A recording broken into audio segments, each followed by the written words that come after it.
How's everybody doing? Quiet. A quiet group. I never have a lot to say at the beginning. I mean, I'm already, I don't know if you want to talk about the last week's game, but we're kind of into the next one. It just seems like forever to get to what is an NFL Thursday, right? But it's good to be cranking it out and playing another good football team. So with that, I'll just open it up. Steve, Trevor Lawrence has been better against the blitz this year. Just wondering what you've seen Yeah. and just the way he's able to react. Yeah, it looks like a quarterback that we always knew he had a lot of talent. I've always felt that way, but it looks like a quarterback that's really comfortable in a system that's new. You don't usually see that right off the bat, but they sure have put it together pretty good, pretty quick. You know, it's resulted in 3 wins and a bunch of points. So, I mean, there's no easy games in this league. There's no easy offenses to defend. I mean, you throw the tape onto these guys, and it's like, wow.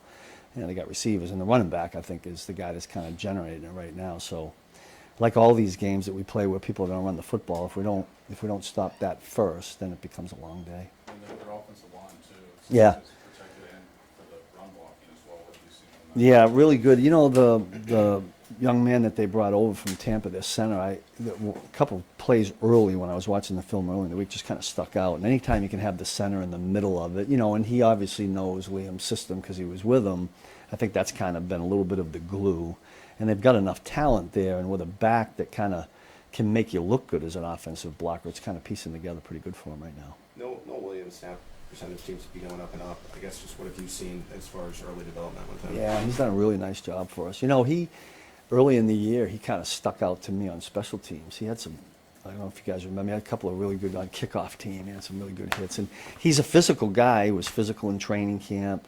There was a little bit of a rough beginning because it was kind of different to him. But I think he's kind of settled in. He's playing more confident, which is probably the first thing you need out there. And I think, you know, we got a lot of respect for D-Hop.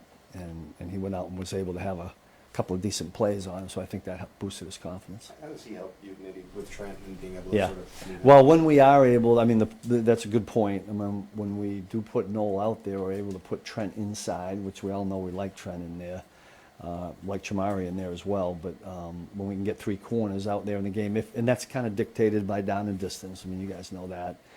And so when we get in those situations, if Noel can keep playing well and Jalen can keep playing well, we can get Trent inside there.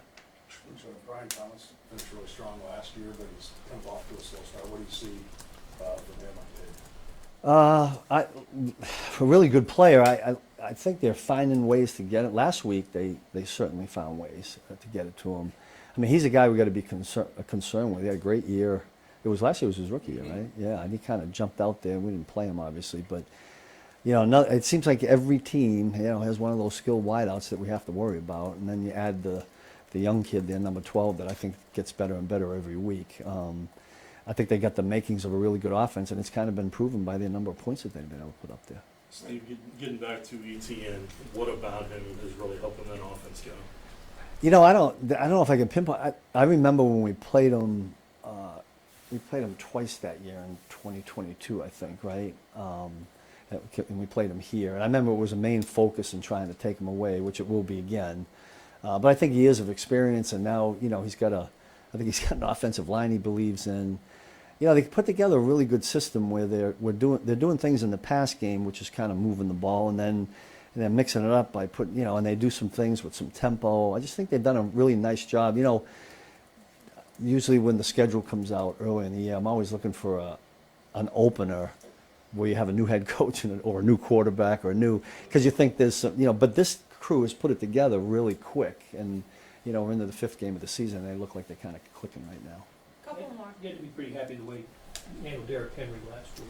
Yeah, I thought the guys played really, really good, solid football. I mean, the only play I'm going to remember about the game is going to be the last one because that's just what sticks in my head. But prior to that, and the things that we did and the way we played, and you know, 4th downs were really important. But obviously, the focus was on the running back to get that done first, and then try to get him in the game. We didn't. To our offense's credit, they got some points on the board, and we were able to dictate a little bit. Steve, I know you like to say turnovers come in bunches. Yeah. You now had a pair in each of the past 2 games. Is that just a matter of guys finally capitalizing on those opportunities when they've arisen? Yeah, although I can't remember too many, we call them MOBPs, missed opportunities of big play. Like, I don't remember too many that we've dropped. But while I'm thinking of it, that was a heck of a play that Leo made. I mean, I don't know how many linebackers. He did everything exactly right. You know, covered him, was sticky in coverage. When when the tight end looked for the ball, he looked for it, and then he made a great play on that. But, I mean, listen, that's what it takes to get turnovers, great plays like that, or punch it out like what happened last night in the game. We're going to stay aggressive in that mindset. We're going to need this. We need to match their defense because their defense is turning the ball over. So if that happens on the other side of the ball, we got to find a way to match that. Last one, Nate. Steve, I know I got a few minutes behind. I don't We know won't if fine you for that. Nate. Thank you. Hallelujah. Yeah. I don't know if anybody asked you about Chris, but considering you've been with him for a long time and just how unusual last Sunday was, just did you learn something new about Chris and just what was your perspective? Unusual in what way? Nate? Just him coming to the game late.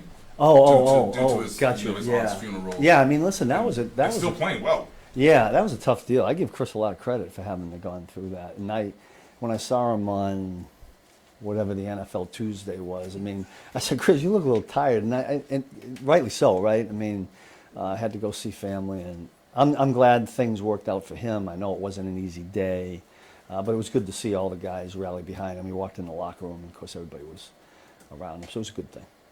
Thank you, Coach. Yeah, you got it.